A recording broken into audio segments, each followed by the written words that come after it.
Love Your Kitchen, Design in the Heart of the Home, proudly sponsored by Blum, the podcast where we explore the art of crafting your dream kitchen. I'm your host, Faye Newman, a freelance kitchen designer with a passion for creating spaces that truly reflect the heart of the home. Hello and welcome to another episode of the Love Your Kitchen podcast. As ever, thank you very much for joining me. So today's episode is going to be a design walkthrough of a beautiful penthouse apartment that I did the kitchen design for in collaboration with an interior designer. And I just thought it would be a really great project to share with you so that you can obviously see what we created, but also understand the logic behind our decisions from a kitchen perspective. You know, what sort of, styling elements we introduced into that space, how we changed the layout massively as well. That's something that, is always great to listen to, because I think it means then you could potentially, take that mindset into your space and look at it with new eyes as well. So that'll be really exciting to talk about. And also just, the general sort of, functionality of that space and how we made it, run better. So just to give you a little bit of a background on these particular clients, they moved from the big sort of city life and they've moved to this particular apartment. It's their forever home. So they wanted to obviously make sure that their kitchen design is relevant and it is for years to come as well.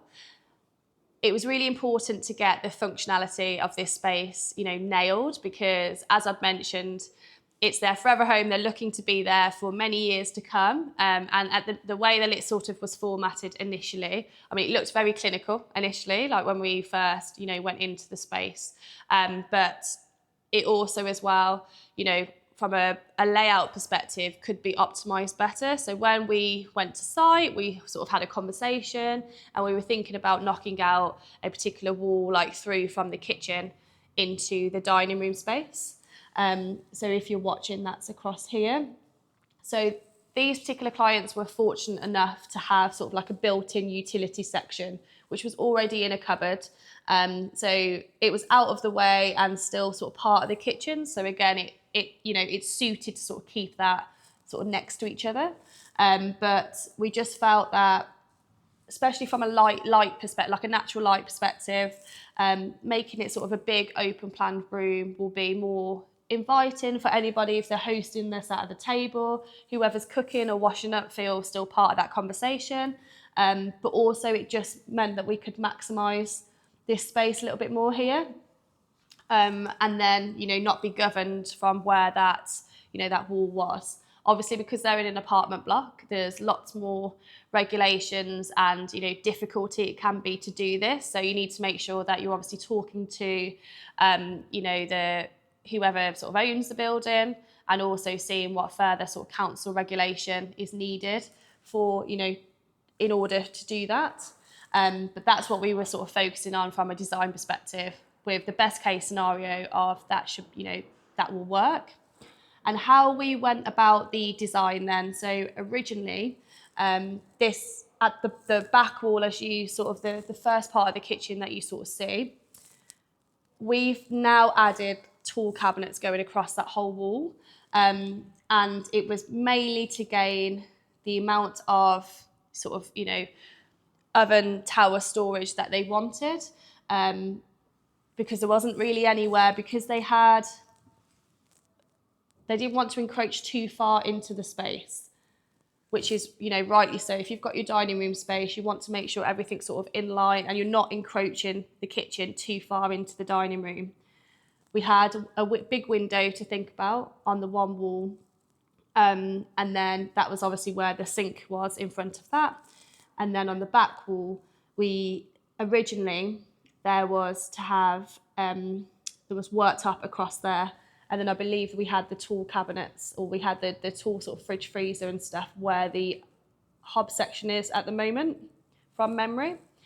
So because they wanted to have the ovens lifted up now and have them into a tower cabinet, naturally the only sort of places on this particular plan that they could go is either where the fridge freezer was initially, sort of on the end there, or to try and add sort of a tower symmetrically sort of on the back wall with a worktop in between. But because of the space that we had for that, so at the moment we've managed to fit two 1200 mil, so it's probably like 1600 mil plus your corner posts either side, which is 60 to 70 mil. So that was sort of the space that we had to work with. There just isn't enough room to have even just one single oven tower and then have your hob on the side, and it would just throw the symmetry off, which is why we sort of had the conversation and just decided to have a complete new rejig. Why we decided to obviously keep the plumbing where it is and keep the sink section where it is, so when they're washing up they can look outside.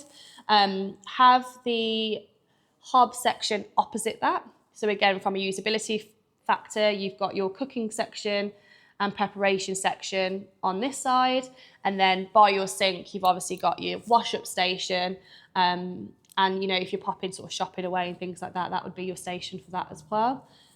On the back wall then, that allowed us to put two single ovens side by side. It was a single oven, a combination microwave oven and grill, and then a warming drawer. And then what we did was we made those into cabinets, like dresser cabinets, so that underneath it means that they can go for two drawer packs. So if you're trying to envisage this, if you're listening, you've got two drawer packs at the bottom. You've then got a single oven above that, but that's encased in almost like an elongated wall cabinet coming down. And then that allows them to still have a cupboard space at the top for storage. With us sort of, doing this, obviously it meant that your single ovens will be not the same width as at 600 mil as the drawers below at 800 mil. So what we did is we moved those single ovens into the middle, and then we added two bifold cabinets to the left and the right hand side, so that when you open those doors, like on the one side, that's a great place to house any, mixers, air fryers, anything else that you've got in there. Like if you've got like a NutriBullet or anything like that you use frequently, you can house in the back of that cabinet or inside that cabinet. Move the door open and leave that open while you're using it, and pull that appliance out so you've still got the worktop space next to it. You can even incorporate plug sockets, if you can from an electrical perspective, at the back of that cabinet. So it's a completely working cabinet, and these particular clients can use that sort of machine or appliance as they're sort of cooking away and prepping on the right hand side of their hob here. So it was still very functional, it was very user driven, and it just made the back wall symmetrical, which was really important because it's a focal piece to the room as you sort of walk in. But also it still allowed them lots of storage as well. On the left hand side, again, we did the same with the bifold. So in here, I would be inclined to maybe put sort of, your cups, your glassware, that sort of thing, maybe at the top of there. If it's near your sink, it'll be near your dishwasher. So therefore, when you're emptying and drying that'll be quite close to each other, which is always really helpful. You wouldn't necessarily need to put any food storage in there because it's sort of away from the food section. But again, you've got the option, or maybe if you've got like baking things like trays and, just those elements that you don't use a lot, but you still need in that kitchen space. So they could add that in here. And something to note with this as well, especially if you're listening and you have an apartment space as well, or maybe you have, your kitchen and your utility is like the only space, like you don't have a garage, or, you don't have anywhere else to put any of those miscellaneous objects that you just need. Again, from a storage perspective, incorporating sort of large tall cabinets like that, whether it's in larder format, a pantry section like these guys already had for their laundry section to put their ironing board, all their cleaning products, mops, anything tall, and then incorporating, and optimizing storage as much as you can in your kitchen is really important, because you've got to think outside the box, and you're thinking about buckets, you're thinking about everything that you would usually store in your garage. You obviously don't have the room to do that. And I'm speaking from experience there, so I understand what you're going through. But yeah, so I think that was really the main focal piece to this design, was that back wall and sort of how that was going to work. And the dimensions itself wasn't exactly, 1600 mil plus then maybe the corner posts either side. So what we did was just bring the furniture, to meet that gap. So we brought them forward and off the wall slightly.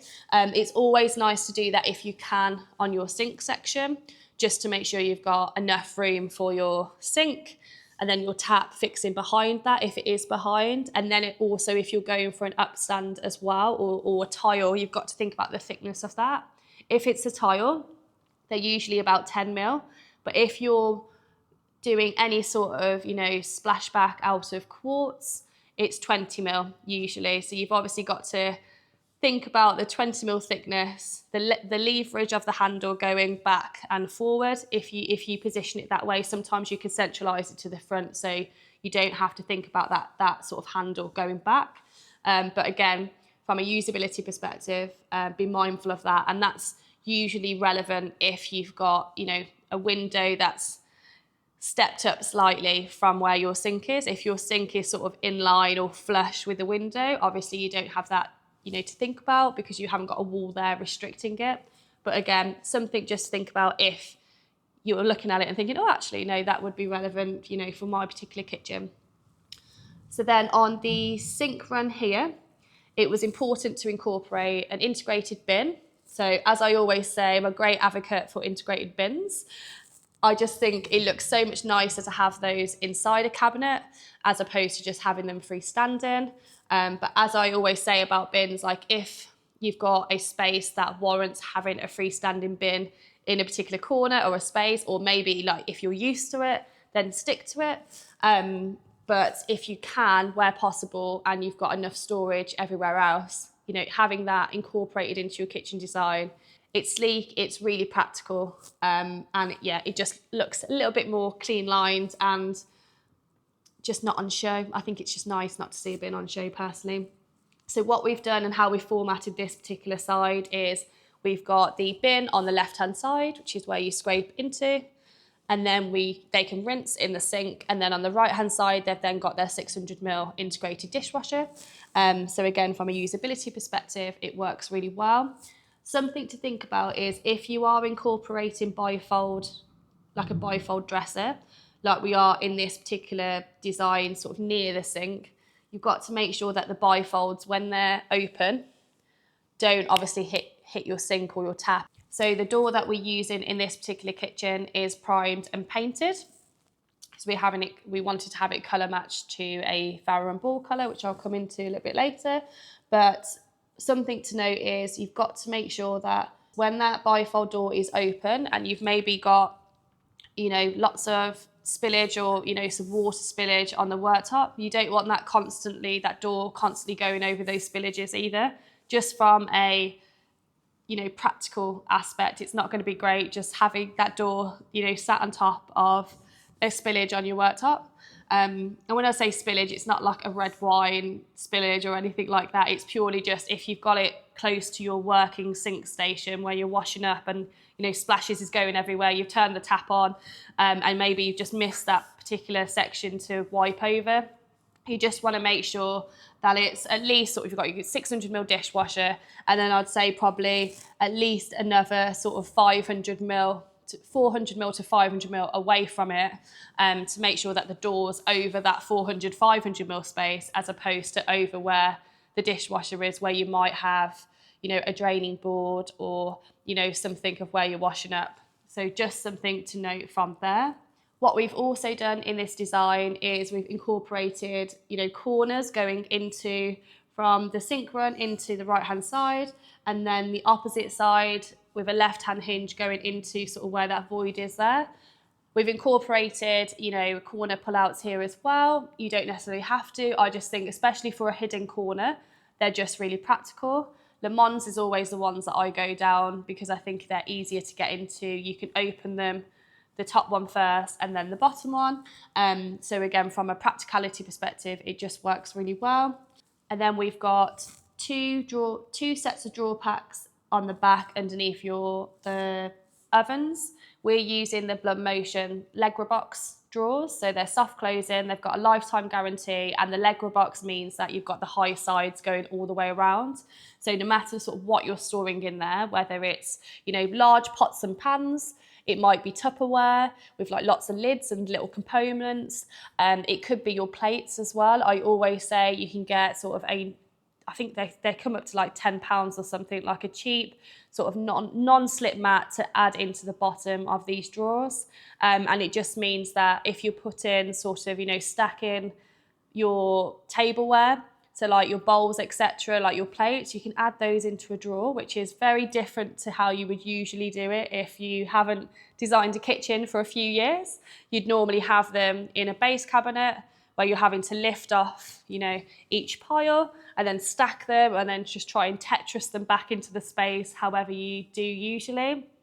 Or it's you're reaching up and then you're picking up that heavy, you know, heavy plates and then bringing them down. So what's great about having them in drawers is, from a usability perspective, there's less sort of, you know, pain points being driven from an ergonomics perspective, but also it's just easier. I just find if you have them in drawers, you just don't chip them as much. It's easier to get to. You've got a large, big space, especially with the two 800ml here. So you could have pots and pans on maybe the right-hand side next to where the oven is, and then trays as well maybe. And then on the left-hand side, you could have, you know, Tupperware maybe in the bottom, or trays again, because obviously it's really relevant to have trays next to your ovens. And then go for, you know, your tableware in sort of the top or the bottom one of that. It's just really easy to get into, and having the high sides means no matter what sort of size object you have in those particular drawers, it just means they're not going to go out the side, obviously, but it's always good to point out. So they've got two big lovely drawer packs there, and then they've got a lovely big drawer pack underneath where their hob is as well. So they've got so much storage for the space that we're working with in this particular part of the apartment.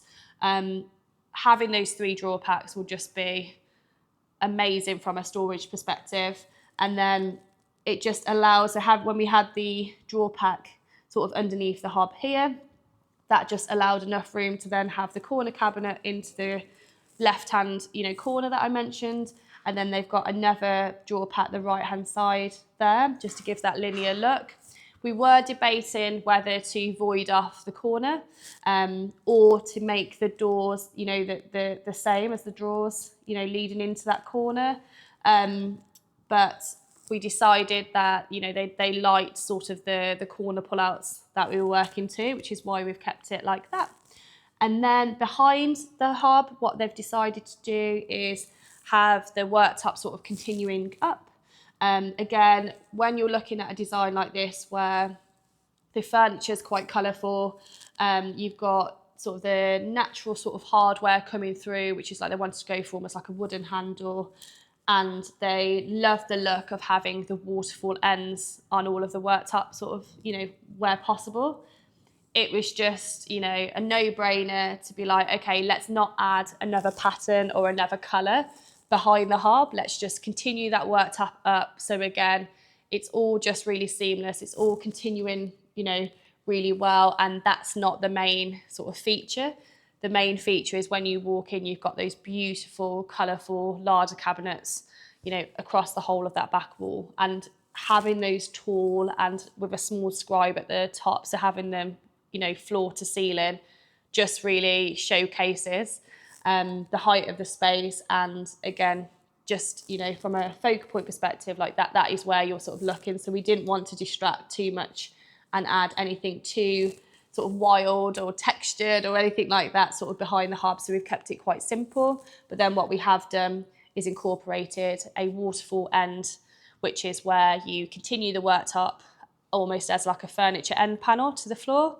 Again, just to have that complete sort of, you know, seamless look. When we were looking at, you know, where we're going to position everything for this particular design, we was like, okay, so having a side-by-side oven, you know, the oven's format and the microwave format that I mentioned before works really well. But then we also want an integrated fridge freezer, like a full height fridge freezer. And then, you want tall storage as well. And it was kind of like, okay, we need to really piece back what's really important here in this particular design, and what, from a aesthetics perspective, what works best for the space. So having a integrated fridge freezer, a tall one, we could have added that to the back wall, but that would mean that we couldn't have had the drawers underneath. And then if we stacked the single oven and then the combination oven, microwave and grill above that, it just means that, as from a visual perspective, when you're looking at that back wall, you've got the beautiful bifold cabinets either side, and then you've got 2 doors for the fridge freezer, and then you've got your appliances on the right hand side. So again, there's no symmetry there, because you've obviously got to think about that the fridge freezer can't obviously have a single oven on it. So or you've got to be mindful that the fridge freezer need to have obviously doors on it. Or you could have it as an integrated sort of with the stainless steel door and make it a feature if you wanted to, but still having that right next to your oven and in the space that we're working with, it just didn't work. So having the drawers underneath like we have done, and then the single oven, and then the combination oven, microwave and grill, and then the warming drawer worked better, but that meant there was no place to put the fridge freezer. So when we were talking about sort of, wanting to make this design sort of inclusive into the whole open plan space, we didn't like the idea of having a full height fridge freezer in between the sort of the bifold doors and the window. And that was purely just because when you're looking at it from sort of the dining room table, it just cuts off, like it's just having something quite tall as you're sort of looking into that space. So what we decided to do, and what we, managed to configure into the space, is on the sink wall, we incorporated an under counter freezer, because from a freezer perspective, they were happy with the capacity of an under counter. And then what we did is a mid height, so called a midi cabinet, which is 1245 or 1250 high, and then obviously you've got your plinth underneath.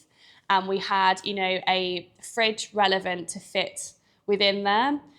So the 1245mm fridges are the same capacity that you would go for in, say, like a 70-30 split. So your 30 is the under counter height of the freezer that we've got.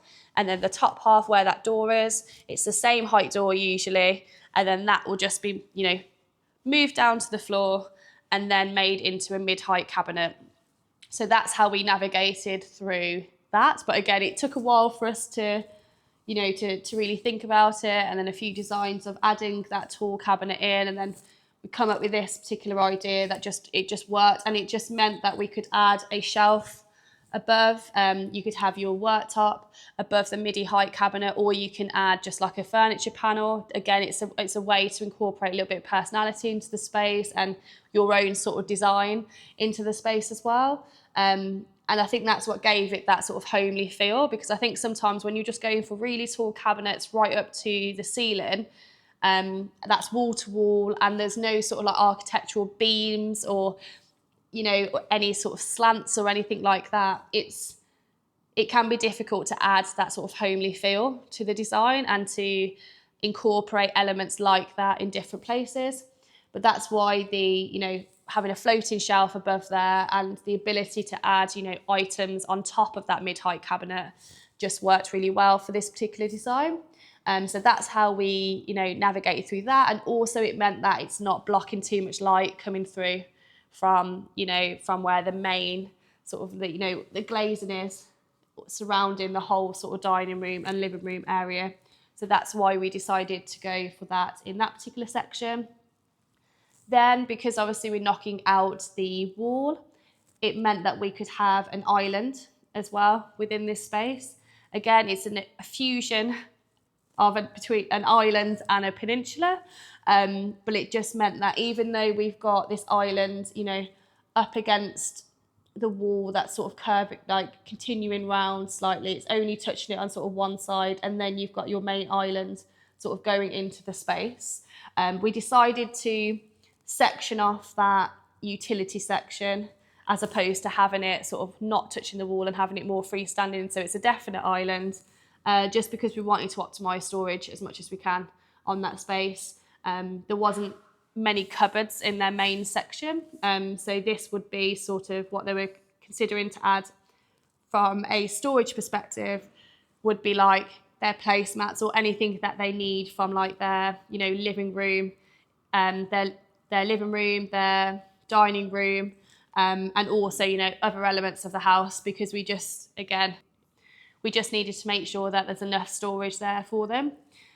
On the island, we incorporated 2 seats facing the lovely windows, you know, and the beautiful doors outside. They had a lovely view of the town that they were living in. So again, it's nice to not have your back to that beautiful view, even though naturally you would in this particular design have the stores the opposite side. But it was just a nice place for them to have, you know, their breakfast in the morning, look out on the beautiful view, and then not have to go as far as the dining room table. So it's a little bit more of a casual seating element there. We just did cupboards either side, and then what we did to incorporate more of the sort of the natural feel of the design, which we did through the hardware, obviously the shelving, but also what we wanted to do is just incorporate some acoustic paneling at the back. So that's where these particular clients would have their legs. Again, just adds another design element, and it just suits the rest of the other sort of accents in the room. On the other side of the island, so this is the back of where we had the seating section, and this was the part of the island that you can sort of see when you're sat down on the sofa in like the living room section or the dining room section. How we configured that side, we wanted to make sure it didn't just look like a fitted kitchen. We wanted to make sure that it, you know, was a follow-on from the kitchen furniture that we had in the main section, but we wanted to sort of create a different sort of look for this, so it wasn't just built-in furniture going all the way across. So how we navigated this was we did a 2-drawer pack, which mimics the drawer packs in the kitchen side, and then to the right-hand side of that, we did a single drawer on the bottom, and then another single drawer on the bottom, and then above those 2 drawer cabinets, we left a space open. To follow on, then at the back of there, we had the acoustic paneling that we had at the back by the seating section. So again, that made that nice and fluid. And also it just allowed for, you know, those particular clients to add vessels on that side. Like if you've got any, you know, if you have a vase that you want to put on that side, or any sort of, you know, plants or books, etc. It was just a nice space to, you know, to make it look a little bit different, but still keeping it in keeping with the main design. I think it can be quite easy sometimes when you see lots of different inspiration from different designs, to try and add everything into your kitchen. So, you know, we could have incorporated almost like a, you know, a matte black sort of like steel sort of, I don't want to say Cajun because that sounds awful, but you see that's really popular, like the modular shelving section. We could have done something like that there. Or, you know, we could have, you know, changed the material at the back and then, you know, added maybe the island in a completely different colour if we wanted to. But I think because the cabinetry is really bold in its own right, from a colour perspective, but also the height, you know, that we've got within that space and the other colours that the interior designer was adding into the whole scheme. It was important not to overdo it on this side. So it was important to make sure that it looked different to the kitchen furniture and to add that sort of different element. But we wanted to keep that seamless and that, you know, sort of timeless element to the whole design, which is why as well on both sides of that island, we went for a waterfall, like a waterfall end. And the part that's attached to the wall, it just encroaches slightly into the living room side. So there's only sort of like 400 mil depth to have that waterfall end down, but we still wanted to incorporate it so that when, you know, anyone's walking into that room, you don't see sort of the side of the furniture. We wanted to make sure, again, it's just one piece of furniture all muted together, And then, as you sort of walk around, you can see how the design is developed.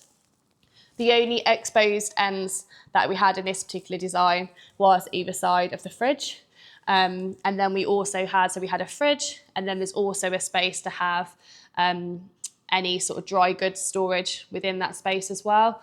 So we were going to incorporate some Legra box drawers, again from Blum, which are their Blum Motion range. And that means that you can have as many drawers as you want to within that section. But again, having, this space for like your tins or, your pasta, spaghetti, that sort of thing, it just means that you can organise everything per drawer, and then, you can bring it out to you from an accessibility perspective, which is always really handy. And especially because this particular kitchen is, staying with these clients, forever.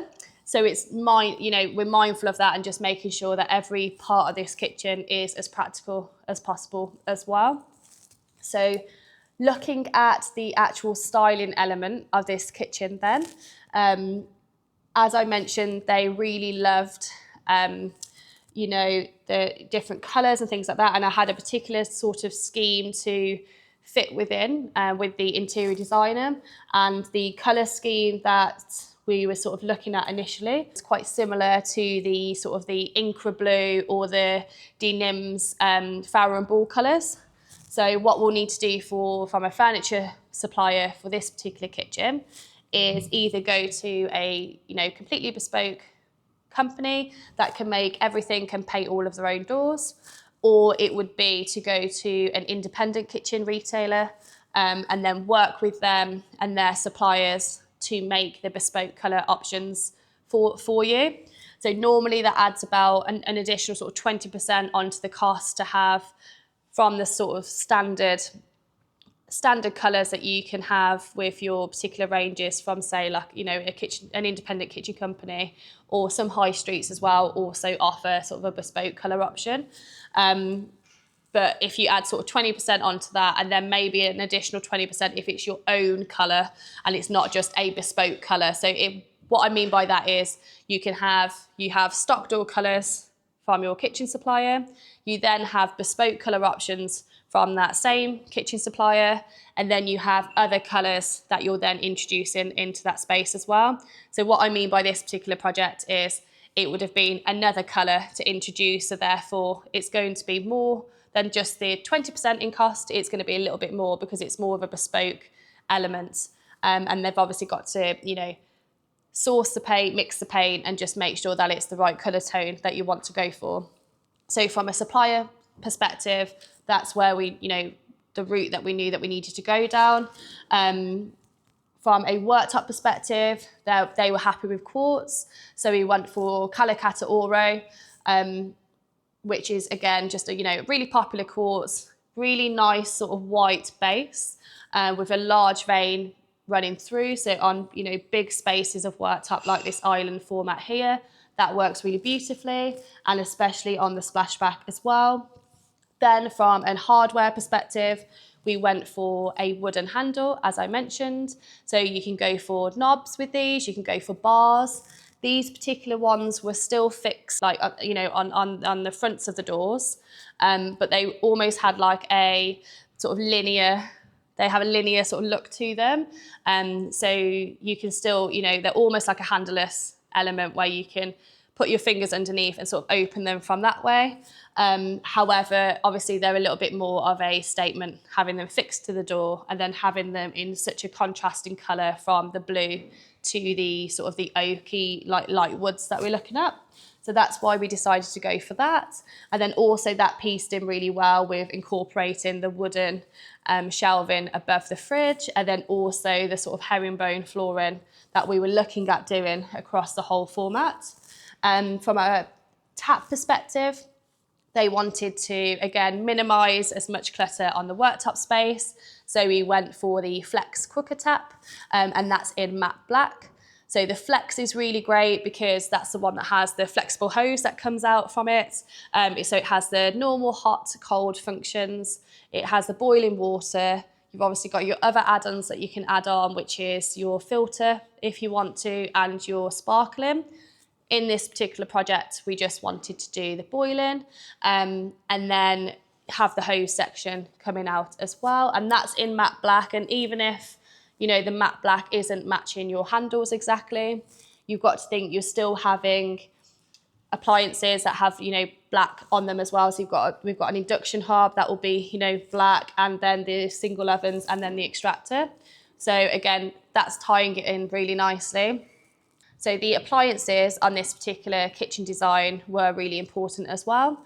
So we've opted for Neff initially, and that was the N70 range, where it's the Neff collection. So you can change the trims and the handles to these, you know, to suit your particular aesthetic. They were going for the black steel, so the ones where, you know, if there's no sort of stainless steel on them, because again, we haven't added that into any part of the kitchen. So it's great that we've got that flexibility with the Neff collection. We then went for a induction hob. We were looking at whether to go for a venting hob and to have the extractor going down. That would mean that we would need to pull the cabinet off the wall by about 150 mil, something like that, just to allow for the vent to go down the back and then to be filtered back out into the room like a C shape. Or it would be to have it within the standard cabinetry, but then affect the storage underneath. And because storage was imperative for these clients, it was to, you know, to keep the practicality of the space underneath, but then to look at different extractors that didn't look too opposing, like when you're looking at it in, you know, on that side. We wanted to make sure that the statement still, you know, stood with the furniture on the back wall, and there wasn't too much distraction sort of before that. So what we went for with this is an angled extractor fan, and that just meant that it being angled, so that meant that we didn't see anything sort of coming off the wall horizontally. It just meant that it lifted it up slightly, so it looked less like an extractor, more of a design feature. And also we made sure they had one that didn't need the chimney on the top. Sometimes you do need to keep, even if you're not ducting that extractor fan out anywhere, sometimes you still need to keep the top bit if it's got some of the motorised in sort of functions within it. But in this particular design that we were looking at, this Neff model, we just did the angle, and then thankfully didn't need the chimney going up. So again, you haven't got that line of the chimney going all the way up to the ceiling. Just makes it look a little bit more considered, and yeah, it just works really well, really. Then, as I mentioned, they have a pantry section as well, which is where their utility section is. So that's all in place. They had their boiler there as well at the minute. So basically what we've done is we just literally configured that space as best as possible. They were looking to go for a washer dryer over a washing machine and a tumble dryer, to mean that there's more sort of tool storage space as opposed to having two 600 mils either side. We did look at stacking them as well, but because of where their boiler was situated on sort of the side of that section, it just meant that we couldn't restrict and put a sort of, you know, a washing machine at the bottom and then a tumble dryer above it, because then they wouldn't be able to, if the boiler ever needed to, you know, get fixed or get looked at, they can't get to that boiler. So you need to make sure that whenever you're configuring sort of a section around your boiler like this, you need to make sure you've got no verticals restricting the access to that boiler. That's really important. And if you don't know what access is needed, check out your boiler documents. I know they're not the best thing to look through, but equally from a safety perspective, that will show you sort of the restrictions and things needed for that. And then what we did as well, round one of the little alcoves, is added, you know, small shelving, and that was just for like, pegs, if you need to, you know, peg onto like a laundry horse or anything like that, and just, you know, for bits and bobs that you always need in a laundry section. I always think you can never have enough shelves for that particular part of the house. So for the materials in this part as well, we decided not to make the actual external doors the same as the kitchen. We didn't really want to make a massive focal point out of this section, so we were looking at doing that quite neutral. Or you could even look to go for a solid wood and exposed wood on that section as well. That would look really nice. And we've done those as bifolds, so you can just open the bifolds, access that cupboard as you need to. They haven't had to think about any door swings going into where their stalls are. So it was really important to keep that sort of as easy, accessible as possible. And then for the actual internal space, what we did was we just incorporated cabinet materials for all those verticals and that shelving in there, which again just worked well. And from a price perspective, it's fairly inexpensive to do. Dependent obviously of which supplier you're working with, but an independent, it's, you know, again, fairly inexpensive to go cabinet material as opposed to sort of panels everywhere. So yes, so that is the whole design. I'm hoping you've got a lot from especially the format with this one and the logic behind that, because I think that's really important. I've given you sort of a few tips to think about of if you feel like you've got a space and it's not symmetrical and you just don't know where to put those tall elements, sort of, you know, why we've put them in these particular locations. So I'm hoping that'll be super helpful. I've obviously also talked about, you know, the storage elements involved and why we've created, you know, the like the bifolds, for instance, like why we've made them that from a practical perspective. So I'm hoping that this has given you lots of insight in that you can carry on through into your kitchen design. If you've ever got any questions or you've got a particular topic that you want us to cover on the show, as long as it's kitchen related, of course, you know, send them over to us through our website, which is www.fayenewmandesign.com, and we'll be more than happy to, you know, to accommodate that. Also, if you know, you're looking for a new kitchen design and you're not sure where to start, or it might be that, you know, you've started but you're just not getting the design that you have desired or you want, I'm always happy to help you as well. So I have a freelance design business called Faye Newman Design. So again, contact me through my website, which I've just mentioned, to get more information on that too. Thank you for taking the time to watch this video today. If you have liked what we have spoken about, why not like and subscribe to this YouTube channel. Also, what you can do is click on the notification bell to keep yourself notified of all the new content to come.